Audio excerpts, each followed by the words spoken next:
آپ تمام حاضرین فرش ازا کی خدمت میں السلام علیکم۔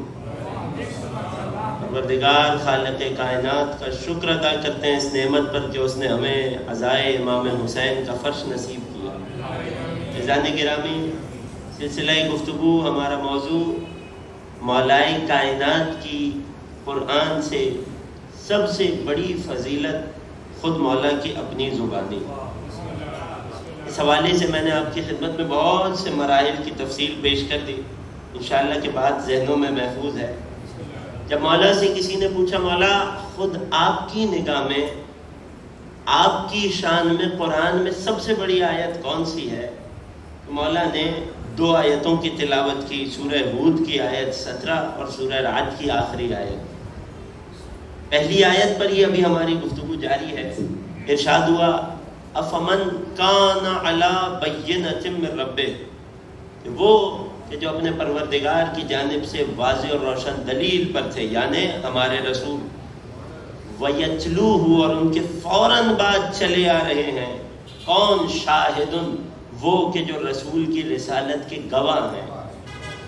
اور اس رسالت کے گواہ کی خاصیت یہ ہے، اگر تم اسے ڈھونڈنا چاہو، تلاش کرنا چاہو، منہو، یہ گواہ رسالت خود رسول سے ہے۔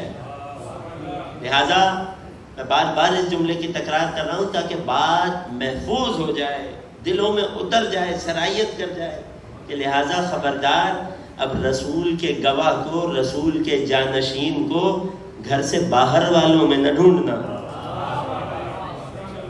رسول کا گواہ، رسول کا جانشین، قرآن نے صراحت کر دی منہو، یہ وہی ہوگا جو رسول سے ہوگا۔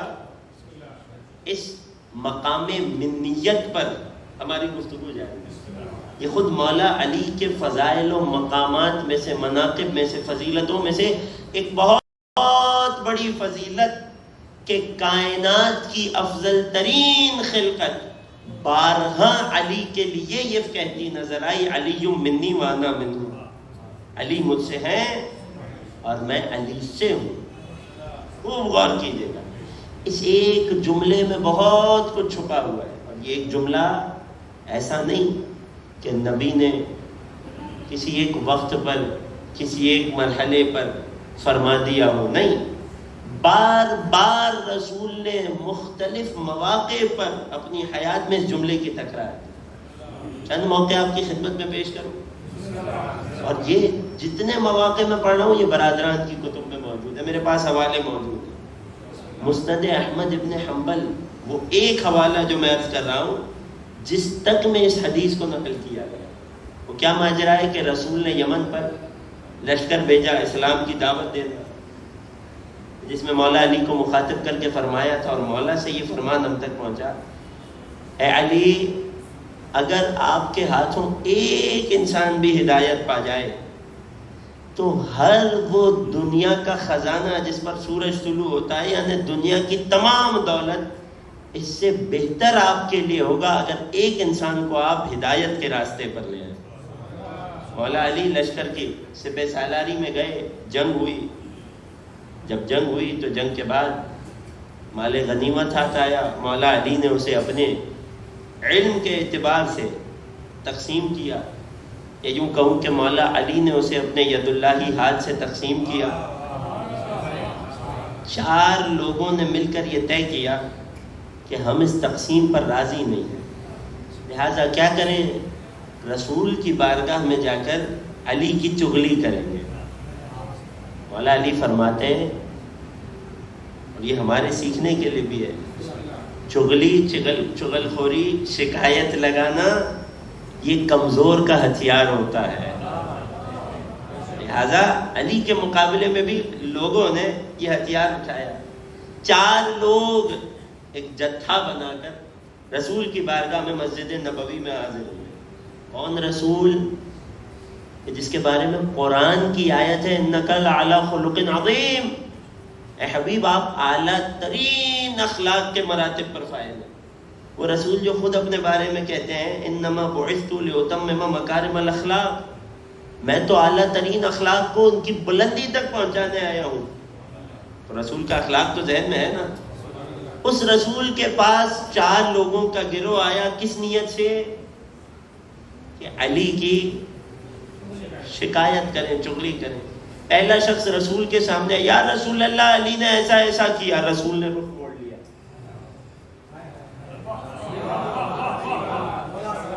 توجہ نہیں کی آپ نے؟ ذرا سوچئے ان کے دل پر کیسی بجلیاں گری ہوگی۔ اعلیٰ ترین اخلاق کا مظہر نبی مکرم کہ جو کافروں سے بھی محبت سے بات کیا کرتا تھا، جب علی کی شکایت لے کر ایک شخص آیا، جواب دینا نہ دینا تو چھوڑیے، نبی نے رخ موڑ لیا۔ گویا نبی کو وہ چہرہ پسند نہیں ہے کہ جس پر علی کی شکایت ہو رہی ہے۔ جب نبی کو وہ چہرہ پسند نہیں ہے تو خدا کو کیسے پسند ہوگا؟ اور کیجیے گا، پہلا آگے بڑھا، شکایت کی، نبی نے رخ موڑ لیا۔ نبی نے دیکھنا تک گوارا نہیں کیا، جواب دینا تو بہت دور کی بات ہے۔ کاش کہ اسی بات سے سمجھ جاتے، مگر ہٹ درمی بٹھائی، اسی گروہ میں سے دوسرا آگے بڑھا، پھر وہی بات کی، نبی نے اس سے بھی رخ موڑ لیا۔ یہ نبی رخ نہیں موڑا، توجہ کیجیے گا۔ پھر ایک آیت کا حوالہ دیکھو، وَمَا أَرْسَلْنَاكَ إِلَّا رحمۃ للعالمین۔ میرا ساتھ دیجیے گا عزیزوں، اے حبیب ہم نے تو آپ کو بھیجا ہی نہیں سوائے کیا بنا کر؟ کائنات کے لیے، تمام جہانوں کے لیے رحمت۔ مجھے یہ کہنے دیجیے تو نبی کی بارگاہ میں آ کر علی کی شکایت کر رہے تھے، ان سے رسول اپنا رخ نہیں موڑ رہے تھے، اللہ کی رحمت ان سے اپنا رخ موڑ رہی تھی۔ اور کر رہے ہیں، مگر جس کے دل پہ مہر لگ گئی ہو، تیسرا اٹھا آگے بڑھا، پھر شکایت کی تکرار کی، اس سے بھی خدا کی رحمت نے اپنا منہ موڑ لیا۔ چوتھا شخص آگے بڑھا، اس نے شکایت کی۔ اب نبی کتنی بار اپنا رخ موڑ کر انہیں سمجھائے؟ جب خاموش رہ کر بات سمجھ نہ آئے تو پھر نبی ہم کلام ہوئے۔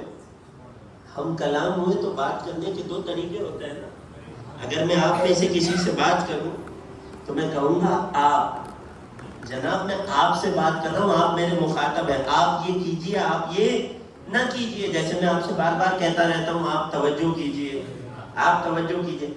ایک طریقہ ہے جو شخص یہاں موجود نہ ہو اس سے بات کرنے کا، اس سے اگر بات کرنی ہو، اس کے بارے میں بات کرنی ہو تو کیا کہوں گا؟ یہ تو نہیں کہوں گا آپ توجہ کیجئے، میں کہوں گا اسے چاہیے کہ وہ توجہ کرے۔ توجہ کیجئے گا عزیزوں، چاروں لوگ نبی کے چاروں طرف بیٹھے ہیں، علی کی شکایت لے کر بیٹھے، نبی کے سامنے بیٹھے ہیں، نبی سے ہم کلام ہیں، مگر وہ نبی جب بار بار رخ موڑنے سے کام نہیں بنا، جب انہیں جواب دینا چاہا تو نبی نے انہیں مخاطب کرنے کے لائق بھی نہ سمجھا، بلکہ یوں کہا ما یریدون، یہ لوگ مجھ سے کیا چاہتے ہیں؟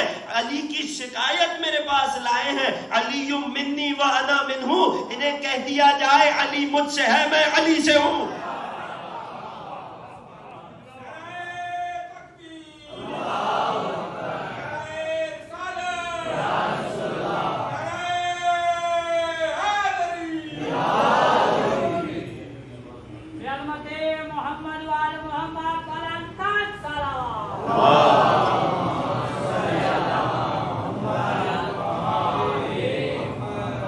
انہو منی وانا منہ، یہ لوگ مجھ سے کیا چاہتے ہیں؟ یہ علی کی شکایت لے کر نبی کے پاس آئے ہیں۔ کون علی کے؟ جو نفس نبی ہیں۔ ایک جملہ حوالے کر کے گزر جاؤں گا جو میرے ساتھ شامل ہو جائے۔ یہ لوگ علی کی شکایت لے کر میرے پاس آئے ہیں۔ گویا کوئی کسی کی شکایت لے کر خود اس کے پاس بھی جاتا ہے۔ جو پہنچ گئے، ایک درود پڑھیے علی کیا تھا؟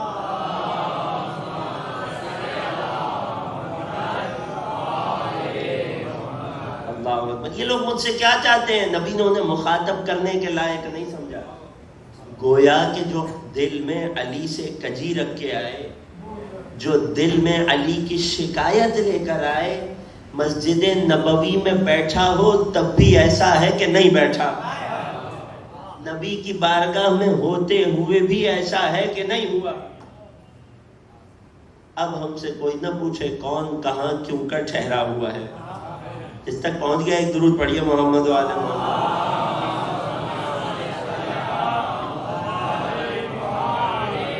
میں اپنے کہے کا ذمہ دار ہوں. آج پہنچ رہی ہے. یہ لوگ مجھ سے کیا چاہتے ہیں؟ علی مجھ سے ہے، میں علی سے ہوں. یہ علی کی شکایت لے کر میرے ہی پاس آ گئے. علی مجھ سے ہے، میں علی سے ہوں. پھر فرمایا وَهُوَ وَلِيُّ كُلِّ مُؤْمِنٍ بَعْدِي. کتاب احمد ابن حنبل میں موجود یہ جملہ. اور میرے بعد علی ہر مومن کا ولی ہے. میرے بعد علی ہر مومن کا ولی ہے. میرے بعد خوب غور کیجئے گا. لوگ آتے ہیں اور بڑی آسانی سے ولی کا ترجمہ دوست کر کے چلے جاتے ہیں. اگر ایسا ہوتا تو میرا سوال ہے کیا نبی کی حیات میں علی ان کے دوست نہیں تھے؟ یہ کون تھے کہ جو نبی کی حیات میں علی سے دشمنی کیے ہوئے تھے کہ نبی کو کہنا پڑ رہا ہے میرے بعد علی ولی ہے؟ نہیں، یہاں مراد دوست نہیں ہے. جب نبی حیات ہیں تو نبی امت کے ولی ہیں، سرپرست ہیں، سربراہ ہیں، رہنما ہیں، حکمران ہیں. اور وہی نبی اعلان کر رہے ہیں وَهُوَ وَلِيُّ كُلِّ مُؤْمِنٍ بَعْدِي. میرے بعد علی ہر مومن کا ولی ہے. اسی لیے تو ہم علی کو جب یاد کرتے ہیں تو کیا لقب کہتے ہیں؟ امیر المؤمنین. ایک درود پڑھیے مولا کائنات کے عظمت.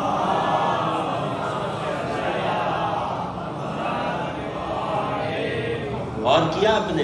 وہ جو شکایت لے کر آئے تھے وہ بھی نبی کے اپنے ہی تھے نا، نبی کے جاننے والے تھے نا، نبی کے چاہنے والے تھے نا، نبی کے لشکر کے سپاہی تھے. مگر نبی نے ان کی بات سننا تک گوارا نہیں کیا. ایک دوسرا موقع، کسی بات پر بنی ہاشم کے درمیان آپس میں بحث ہوئی. علی آئے، جناب جعفر طیار آئے، مولا کائنات کے بھائی. رسول کو بہت عزیز تھے جعفر. رسول بڑا پیار کرتے تھے جعفر سے.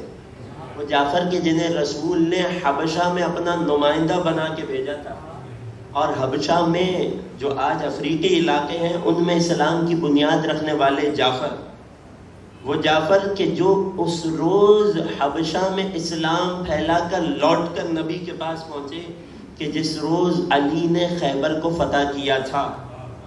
تو اس وقت کائنات کے، اور خیبر کی فتح مسلمانوں کو نصیب ہونے والی سب سے بڑی فتوحات میں سے ایک تھی.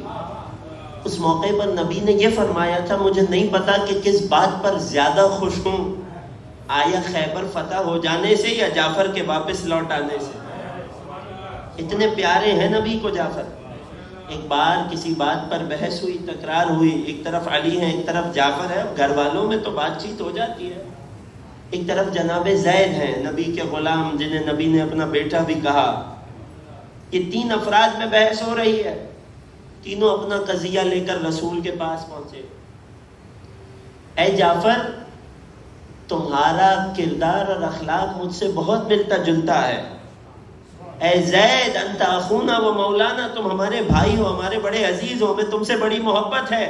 وہ اما انت یا علی، لیکن علی جہاں تک تمہاری بات ہے تو میں فقط تمہارے اخلاق کی تعریف نہیں کروں گا. میں یہ نہیں کہوں گا تم ہمارے بھائی ہو، ہمارے محبوب ہو، ہمارے پسندیدہ ہو. نہیں، وَأَمَّا أَنْتَ يَا عَلِي، جہاں تک تیری بات ہے، أَنْتَ مِنِّي وَأَنَا مِنْكَ، اے علی میں تجھ سے ہوں، تو مجھ سے ہے. یعنی جب علی کے بھائی بھی نبی کے پاس گئے تو نبی نے علی کے بھائی کے لیے بھی یہ جملہ نہیں فرمایا جو علی کے لیے فرمایا. اس بات سے ہم نے کیا سیکھا؟ اس بات سے ہمیں یہ سمجھ آیا کہ جب کائنات کا نبی اپنی پاکیزہ اور مقدس زبان سے بار بار علی کی فضیلت میں یہ کہتا نظر آ رہا ہے علی منی و انا منہ، علی منی و انا منہ، علی مجھ سے ہے میں علی سے ہوں، تو مراد یہ نہیں ہے کہ ایک خاندان سے ہے. میں نے کل آپ کی خدمت میں من کے معنی پیش کیے تھے، یاد ہے؟ ایک من کے معنی میں ایک معنی جو اس حدیث میں فٹ بیٹھتا ہے وہ ہے بیان جنس. کسی بھی چیز کی حقیقت کو، ماہیت کو، جس چیز سے وہ بنی ہو، جو اس کے اندر موجود ماہیت ہو، جو اس کی جنس ہو، اسے بیان کرنا. مثال میں نے دی تھی چاندی کی انگوٹھی. چاندی کی انگوٹھی عربی میں کہنا ہو تو کہتے ہیں خاتم من فضت. خاتم انگوٹھی، فضہ چاندی. خاتم من فضت یعنی چاندی کی انگوٹھی، وہ انگوٹھی کہ جس کی ماہیت چاندی ہو، وہ انگوٹھی کہ جس کی حقیقت چاندی ہو، میرا ساتھ دیجیے گا، وہ انگوٹھی کہ جو بنی ہو چاندی سے، وہ انگوٹھی کہ جس کی جنس چاندی ہو. علی منی و انا منہ، علی مجھ سے ہے، میں علی سے ہوں. نبی جنس میں، ماہیت میں، حقیقت میں اشتراک بیان کر رہے ہیں. وہ حقیقت کیا ہے؟ وہ حقیقت کون سی ہے کہ جس میں نبی علی کو اپنے ساتھ شریک کر رہے ہیں؟ سوال ہے نا. وہ بہت ساری ہو سکتی ہیں. ہو سکتا ہے بنی ہاشم سے ہیں، خاندان سے ہیں، اس لیے کہہ رہے ہوں. اگر فقط یہ وجہ ہوتی تو جعفر بھی بنی ہاشم سے تھے. توجہ کیجیے گا، کسی نے تو آ کر یہ تک کہہ دیا. بعد جب علی کے فضائل تک آئے تو بعض لوگوں کا بس نہیں چلتا، اتنا گر جاتے ہیں. کسی نے آ کر یہ تک کہہ دیا کہ علی منی وانا منہ کہہ دیا تو کیا بڑی بات ہے. یہ اس لیے کہا کہ علی رسول کے اسلامی بھائی تھے. سب مسلمان آپس میں بھائی ہوتے ہیں. یہ رشتہ اخوت تھا، یہ رشتہ بھائی بندی تھا. اس لیے نبی نے کہہ دیا علی مجھ سے ہے، میں علی سے ہوں. اگر ایسا ہوتا فقط اسلام میں رشتہ داری کی بنیاد پر، اسلامی تعلق اور ایمانی تعلق کی بنیاد پر ہوتا تو وہ چار جو نبی کی شکایت، نبی کی بارگاہ میں علی کی شکایت لے کر آئے تھے، میرا آپ سے سوال ہے پھر وہ کس دین سے تعلق رکھتے تھے؟ اور کر رہے ہیں نہ مراد خاندانی حقیقت کا ایک ہونا، نہ مراد فقط اسلامی بھائی ہونا. کیوں؟ کیونکہ جب اسلام کی بنیاد پر نبی لوگوں کو ایک دوسرے کا بھائی بنا رہے تھے تو تاریخ نے یہ منظر بھی تو دیکھا کہ علی ایک جانب تنہا کھڑے تھے. نبی نے پورے مدینے کو پورے مدینے کا بھائی بنا دیا، فلاں کو فلاں کا، فلاں کو فلاں کا بھائی بنا دیا. سب کو ایک دوسرے کا بھائی بناتے رہے. لوگ علی کی طرف دیکھ رہے تھے، علی نبی کی طرف دیکھ رہے تھے. مسکرا کر جب رسول نے سب کو ایک دوسرے کا بھائی بنا دیا اور کوئی باقی نہ رہا، علی نے تڑپ کر عرض کی یا رسول اللہ کیا مجھ سے کوئی خطا ہو گئی؟ تو مسکرا کر فرمایا اے علی، میں نے لوگوں کے مزاج دیکھ کر بعض کو بعض کا بھائی بنا دیا اور تجھے اپنے لیے بچا لیا. اے علی تو دنیا میں بھی میرا بھائی ہے، آخرت میں بھی میرا بھائی ہے.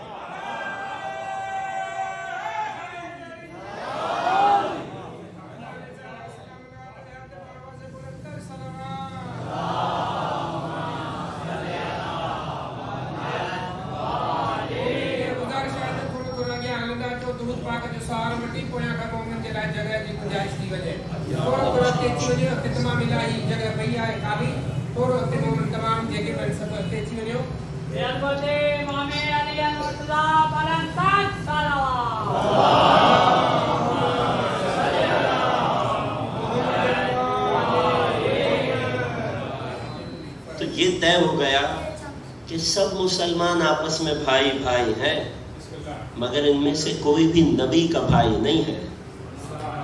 اگر نبی کا بھائی ہے تو فقط علی مرتضی ہے. وہ ہے کہ جسے نبی نے فرمایا انت اخی فی الدنیا والآخرہ، اے علی تو دنیا و آخرت میں میرا بھائی ہے. مگر یہاں اس حدیث میں اس جنس، اس مشترک حقیقت و ماہیت سے مراد فقط بھائی ہونا نہیں تھی، بلکہ مراد کیا تھی؟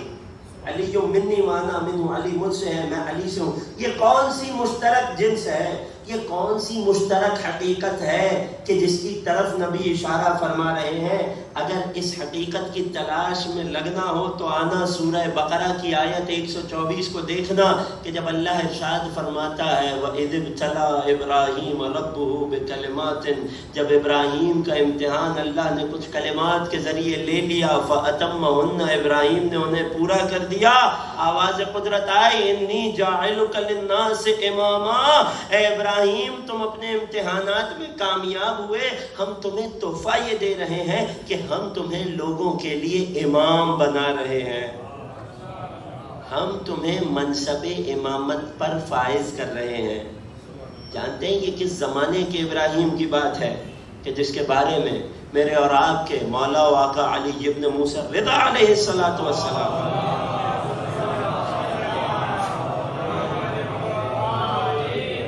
8ویں امام فرماتے ہیں اللہ نے ابراہیم کو سب سے پہلے اپنا عبد اور بندہ بنایا.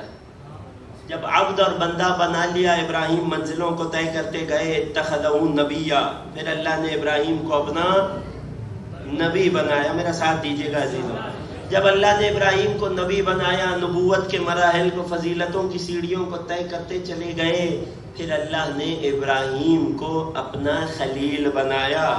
اور جب ابراہیم اللہ کی بندگی میں بھی کمال پر پہنچ گئے، نبوت میں بھی کمال پر پہنچ گئے، خلیلی میں بھی کمال پر پہنچ گئے، اب سب سے بڑی فضیلت اور مرتبہ جو اللہ نے ابراہیم کو دیا وہ یہ تھا کہ اللہ نے ابراہیم کو امام بنایا. اور کر رہے ہیں عزیزوں، یہی وجہ تھی کہ جب اللہ نے ابراہیم کو نبوت دی تو ابراہیم خوش تو بہت ہوئے لیکن کوئی سوال نہیں کیا. جب ابراہیم کو خلت عطا ہوئی تو مسرور بہت تھے مگر کوئی سوال نہیں کیا. مگر جب اسی ابراہیم کو اللہ نے منصب امامت عطا کیا تو فوراً سے بڑھ کے سوال کیا. قرآن کی آیت قال ومن ذریتی، اے خدا میری نسل میں بھی یہ منصب جائے گا. آواز قدرت آئی لا ینال عہدی الظالمین، اے ابراہیم میں آپ کی پوری نسل کا وعدہ نہیں کرتا.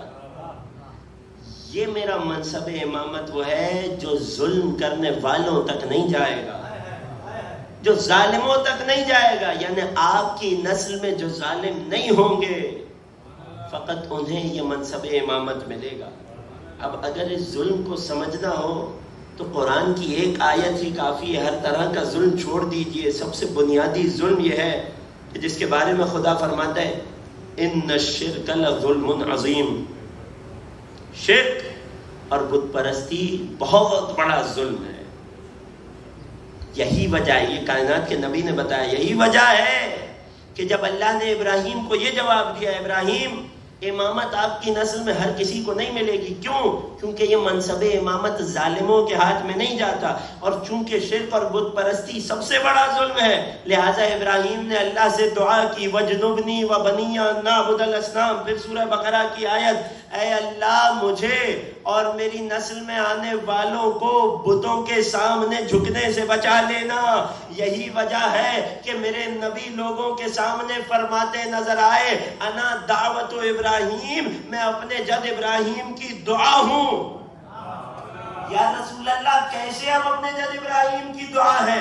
فرمایا جب اللہ نے ابراہیم کو منصب امامت دیا تو ابراہیم خوشی سے پھولے نہ سمائے، اللہ سے دعا کی اللہ میری نسل کو بھی امام بنا دے، میری نسل میں بھی یہ مرحلہ یہ منصب اتار دے، یہ فضیلت اتار دے. جواب آیا ابراہیم میں ظالموں کو نہیں بناتا. فوراً سے دعا کی ہے خدا پھر میری اولاد کو ظلم سے بچا لے، بت پرستی سے بچا لے. فرمایا جب ابراہیم نے اللہ سے یہ دعا مانگی تھی تو ابراہیم کی دعا قبول ہوئی، اور نتیجے میں محمد اور میرا بھائی علی ہم وہ ہیں کہ جنہوں نے اپنی زندگی میں کبھی کسی بت کے سامنے سر نہیں جھکایا.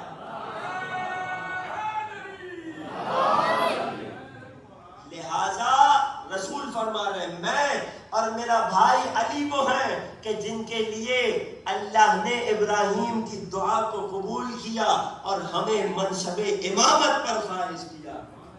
معلوم ہوا جب نبی بار بار فرما رہے ہیں علی منی و انا منہ، علی مجھ سے ہے اور میں علی سے ہوں، تو مراد وہ مشترک حقیقت ہے کہ جسے ہم منصب امامت کہتے ہیں، جسے ہم نور امامت کہتے ہیں. اس حقیقت میں یہ دونوں ہستیاں مشترک ہیں. اگر بات پہنچ گئی درود پڑھیے مولا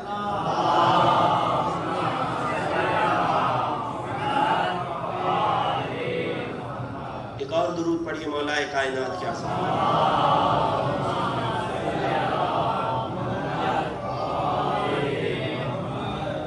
اور اسی مقام منیت کا ایک اور اظہار ہے. کئی اظہار ہے رسول کی حیات میں. ایک بار تو دیکھیں دو الگ الگ باتیں ہیں. نوجوان دوست توجہ کیجیے گا، پریشان تو نہیں ہو گئے انشاءاللہ. بات کو تھوڑا سا آگے بڑھاؤ. دو طرح کی باتیں ہیں. ایک بار نبی کا یہ فرمانا علی منی وانا منہ، علی مجھ سے ہے میں علی سے ہوں، اور ایک بار نبی کا عملی طور پہ کر کے دکھانا اس حقیقت کا اظہار کرنا کہ علی مجھ سے ہے، میں علی سے ہوں، جو پہلا طریقہ کار ہے بتانے کا طریقہ کار، نبی نے سینکڑوں دفعہ اس سے بھی اظہار کیا۔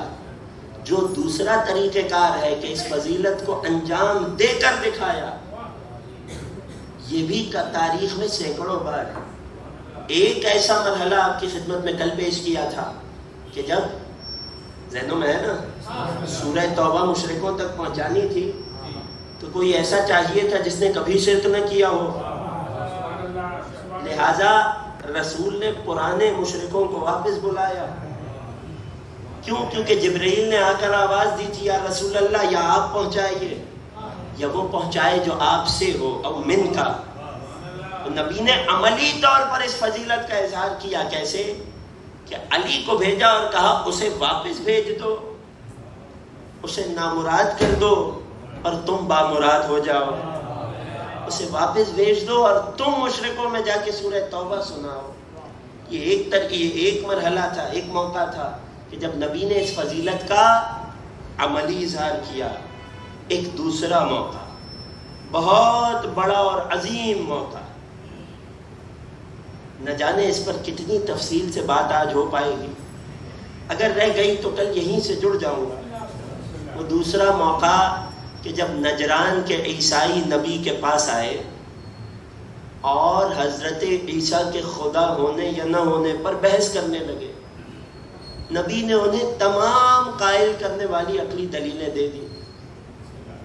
اس پورے واقعے کو قرآن نے سورہ آل عمران میں نقل کیا۔ عیسائیوں کے پاس نبی عیسیٰ کے والعیاذ باللہ اللہ کا بیٹا ہونے، ابن اللہ ہونے کی سب سے بڑی دلیل کیا تھی؟ وہ دلیل یہ تھی کہ ہم سب جب دنیا میں آتے ہیں تو ماں اور باپ کے وسیلے سے آتے ہیں، عیسیٰ کو اللہ نے دنیا میں بغیر باپ کے بھیج دیا، لہٰذا یہ والعیاذ باللہ ابن اللہ ہے، یہ اللہ کے بیٹے ہیں۔ رسول نے اس دلیل کو کیسے توڑا؟ ایک جملے سے فرمایا ان مثل عیسیٰ عند اللہ کمثل آدم۔ تم اس بات پر پریشان ہو رہے ہو، حیران ہو رہے ہو کہ عیسیٰ کیسے بغیر باپ کے دنیا میں آئے؟ تو عیسیٰ سے پہلے ہم نے نبی آدم کو بغیر باپ اور ماں دونوں کے اس دنیا میں بھیج دیا۔ تو اگر صرف بغیر باپ کے آئے عیسیٰ کو اللہ کا بیٹا کہہ رہے ہو تو جو دونوں بغیر ماں اور باپ کے دنیا میں آیا اس آدم کو کیا مانو گے؟ اس دلیل اور جواب پر عیسائیوں میں بحث کرنے کی طاقت ختم ہو گئی۔ نتیجہ کیا ہوا؟ اب کوئی دلیل باقی نہیں، اس کے بعد کوئی جواب نہیں دیا جا سکتا۔ کیوں؟ اللہ نے وہ مثال نہیں دی جو عیسیٰ جیسی تھی، وہ مثال دی جو عیسیٰ سے بھی بڑھ کر تھی۔ بغیر ماں اور باپ کے دنیا میں آئے، خلقہ من تراب، اللہ نے مٹی سے خلق کیا، کہا کن تو ہو گیا، کن فیکون۔ مگر نجران کے عیسائی ہمیشہ کے ضدی، ماننے کو تیار نہیں، ہٹ درمی پہ مبتلا۔ ہم کیسے مان لیں کہ کوئی اور حق پر ہے؟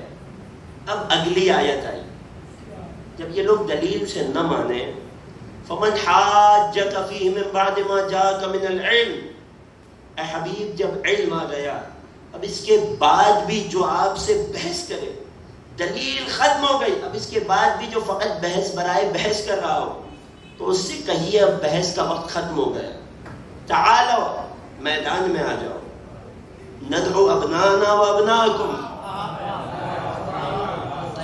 ہم اپنے بچوں کو لائیں گے، اولاد کو لائیں گے، بیٹوں کو لائیں گے، تم اپنے بچوں کو لاؤ، وَالنِّسَاءَنَا وَالنِّسَاءَكُمْ، ہم اپنی مستورات کو لائیں گے، تم اپنی مستورات کو، عورتوں کو، گھر والوں کو لاؤ۔ بات یہاں نہیں رکی، ساتھ دیجئے گا میرا، وَأَنفُسَنَا وَأَنفُسَكُمْ، ہم اپنے نفسوں کو لائیں گے، تم اپنے نفسوں کو لاؤ۔ کیا کریں گے؟ ثم نبتہل، پھر مل کر مباہلہ کریں گے، فنجعل لعنت اللہ علی الکاذبین، مل کر دعا کریں گے، اے خدا ہم میں سے جو جھوٹا ہے اس پر اپنا عذاب، اپنی لعنت نازل کر، جو سچا ہوگا اس کی دعا قبول ہو جائے گی، دوسرا وہیں کا وہیں ہلاک ہو جائے گا۔ اب آیت پر غور کیجیے گا، اے عیسائیوں آ جاؤ، ابناءنا، ابنا جمع کا صیغہ ہے. عربی میں جمع آتی ہے کم از کم 3 یا 3 سے زیادہ کے لیے. میرا ساتھ دیجیے گا. زیادہ کتنے بھی ہو سکتے ہیں، وہ سب جمع کے صیغے میں آتے ہیں. عربی میں 3 قسم کے الفاظ ہوتے ہیں، ایک واحد کے لیے، ایک 2 کے لیے، اور پھر جمع ہوتی ہے 3 یا 3 سے زیادہ کے لیے. اردو میں تو یا واحد ہوتی ہے یا جمع ہوتی ہے، تو جمع 2 یا 2 سے زیادہ. عربی میں جمع 3 یا 3 سے زیادہ کے لیے ہوتی ہے. توجہ کیجیے گا. زیادہ کتنے بھی ہو جائے، کم از کم 3. نبی نے فرمایا تم اپنے بیٹوں کو لاؤ، ہم اپنے بیٹوں کو لائیں گے. جمع کا صیغہ ہے. نبی پورے مدینے میں سے کتنے بچوں کو لے جا سکتے تھے؟ چاہتے تو سارے مدینہ کے بچوں کو لے جاتے. بچے تو ویسے بھی معصوم ہوتے ہیں، مگر عام معصوم بچے اور ہوتے ہیں، اور جو معصوم ابن معصوم ہو وہ اور ہوتے ہیں. تو گنجائش تو یہ تھی کہ نبی مدینے کے سارے بچوں کی ٹیم بنا کے لے جاتے، مگر نبی کو ایسے چاہیے تھے کہ جو دعا کے لیے ہاتھ اٹھائے تو فوراً قبول بھی ہو جائے. نبی نے بچوں میں 2 ہی کا انتخاب کیا، ایک حسن ہے ایک حسین ہے.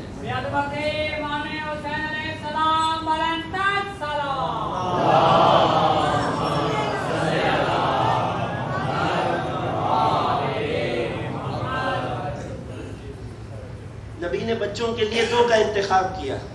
حسین کو گودی میں اٹھایا، حسن کا ہاتھ تھاما. وَنِسَاءَنَا وَنِسَاءَكُمْ، یہ نساء کیا ہے؟ یہ بھی جمع کا صیغہ ہے. کم از کم 3، زیادہ سے زیادہ جتنی بھی. ایک عورت کو تو نساء نہیں کہتے، ایک عورت کو عربی میں مرأہ کہتے ہیں.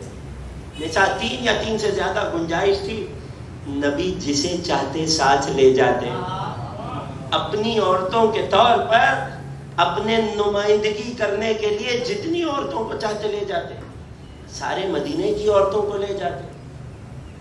جمع کا صیغہ تھا، مگر نبی نے ایک جناب فاطمہ کو اپنے ساتھ لیا.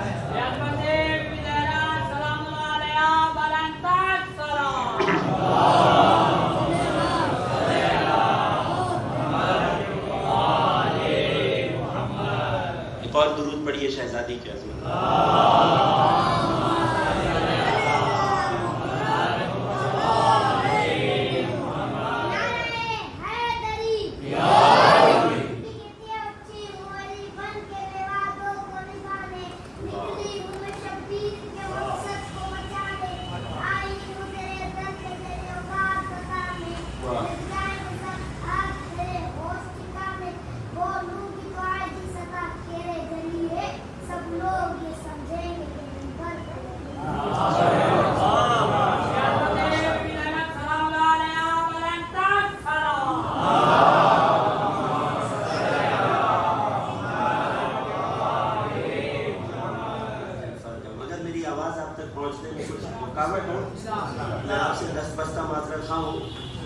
یقین جانیے آواز یہاں پر بہت زیادہ کھنچ رہی ہے. باقی اور جگہ بھی مجھے خدا توفیق دے رہا ہے، آواز بہت زیادہ کھنچ رہی ہے. تو میں کوشش کر رہا ہوں کہ تھوڑا سا خود کو دور رکھ کے مائک سے بات آپ سے کروں. اگر آمادہ ہے درود پڑھیے محمد و آل محمد.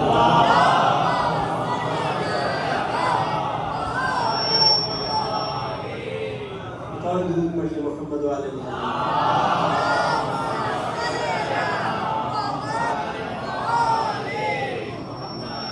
تو اللہ نے قرآن کی آیت میں یہ گنجائش چھوڑی تھی کہ نبی اگر چاہیں تو سارے مدینے کی عورتوں کو لے جائیں. گنجائش تو تھی نا آیت میں. اب ذرا بات کو بدلتے ہیں. اگر آیت میں یہ لفظ آتا تم ایک عورت کو لاؤ، ہم ایک عورت کو لائیں گے، اور نبی جناب فاطمہ کو لے جاتے، تو کل کو لوگ اٹھ کر کہتے کہ نبی کو جو پہلی خاتون نظر آئی نبی لے گئے. شاید اگر ہم نبی کے سامنے ہوتے تو نبی ہمیں بھی لے جاتے. اللہ نے قرآن میں پوری گنجائش چھوڑی، مگر اس کے باوجود نبی پورے مدینے میں سے صرف ایک کو لے گئے، اور یہ بتایا کہ اگر پورے مدینے میں کوئی اس لائق ہے کہ جو رسالت کی گواہ بن سکے تو تو سوائے فاطمہ کے کوئی نہیں. اور کر رہے ہیں بات آئی وَأَنفُسَنَا وَأَنفُسَكُمْ، اور تم اپنے نفسوں کو لاؤ، ہم اپنے نفسوں کو لائیں گے. پھر جمع کا صیغہ ہے. نبی چاہتے تو پورے مدینے میں سے سب کو لے جاتے، اور لوگوں نے کوشش بھی بہت کی. آ کے پوچھ رہے تھے یا رسول اللہ کہاں تشریف لے جا رہے ہیں، کیا میں بھی چلوں؟ یا رسول اللہ کیا میں بھی چلوں؟ مگر معاملہ یہ تھا کہ جا کر مباہلہ کرنا تھا.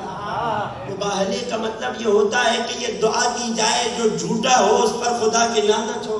لہذا نبی کو ایسے چاہیے تھے کہ جنہوں نے زندگی میں کبھی ایک بار بھی جھوٹ نہ بولا ہو. بات پہنچ رہی ہے؟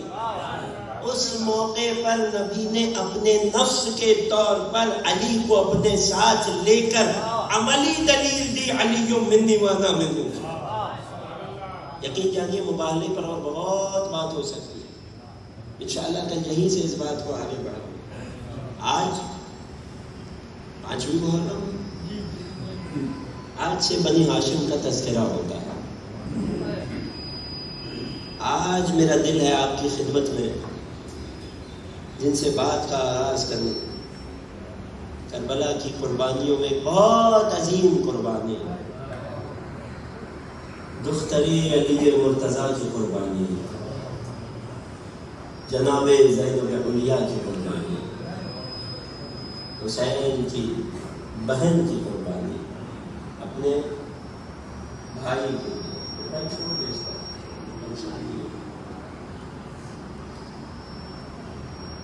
وہ شہزادی زینب کہ جب مدینے سے چلی گئے تو تنہا ہے. راہ میں عبداللہ پہنچے، خیمہ لگایا گیا، شہزادی کی خدمت میں آئے، ہاتھ جوڑ کے کہنے لگی ہے عبداللہ آپ میرے خاوند ہیں، آپ کی مجھ پر ولایت ہے، آپ کا حق ہے، آپ کہیں گے تو یہاں سے واپس آپ کے ساتھ چلوں گی، مگر یہ یاد رکھنا زینب حسین کے بغیر زیادہ جی نہ پائی. میں بہت آرام سے پڑھوں گا، حالت آپ کے سامنے بہت آرام سے پڑھوں گا. جسے جتنی توفیق نصیب ہو جائے میرے ساتھ شامل ہو جائیے. عبداللہ میں آپ کے ساتھ تو چلوں گی مگر میں زیادہ جی نہ پاؤں گی. رک کر عرض کی ہے بی بی جائیے، میں آپ کے لیے نذرانے لایا ہوں. یہ ہمارے 2 لال ہیں، ایک کو اپنی جانب سے حسین پر قربان کیجیے، ایک کو مجھ عبداللہ کی جانب سے قربان کیجیے. اور محمد علیہ السلام، جناب زینب کے 2 شہزادے ہیں، یہ دونوں روز عاشور انتظار میں ہیں. بار بار ماموں کے پاس آتے ہیں، اجازت نہیں ملتی.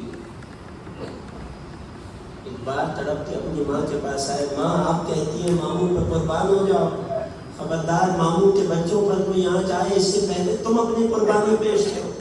ماموں ہمیں جانے کی اجازت نہیں دیتے. جناب زینب خود اپنے بھیا کے پاس آئی، بھیا ساری زندگی آپ سے کچھ نہیں مانگا، آج یہ بہن آپ سے مانگ رہی ہے کہ میری قربانی کو قبول کر لو.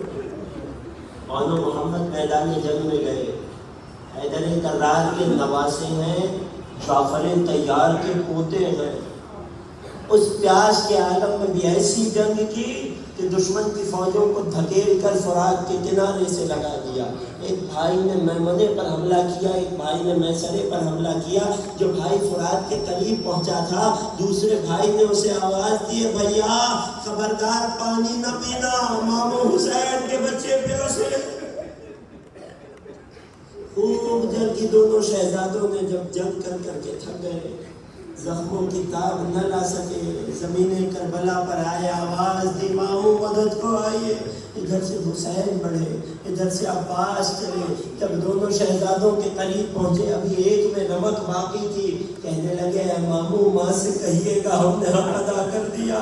یہ کہہ کر روح قفس رسولی سے پرواز کر گئی. آقا حسین اور مولا عباس کے دونوں ننھے لاشیں، یہ دونوں کمسن بچوں کی لاشیں لے کر خیموں کے پاس آئے ہیں. ایک مرتبہ جناب زینب کی تلاش شروع ہوئی. کیا دیکھا؟ زینب اپنے خیمے میں ہے، سجدہ پروردگار میں ہے. خدا اپنی زینب کو سرخرو کر کہنا حسین نے آواز دی بہناؤ اور بچوں سے آخری رخصت لے لو. ایک مرتبہ یہ ماں اٹھی ہے, اپنے بچوں کے لاشیں پر آئی ہے. تاریخ نے منظر لکھا, دائیں طرف عون کا لاشا, بائیں طرف محمد کا لاشا, دونوں بچوں کے سینوں پہ ہاتھ رکھا, آسمان کا رخ کیا, اللہم تقبل منا ھذا القربان, اے خدا مجھ سے اس قربانی کو قبول.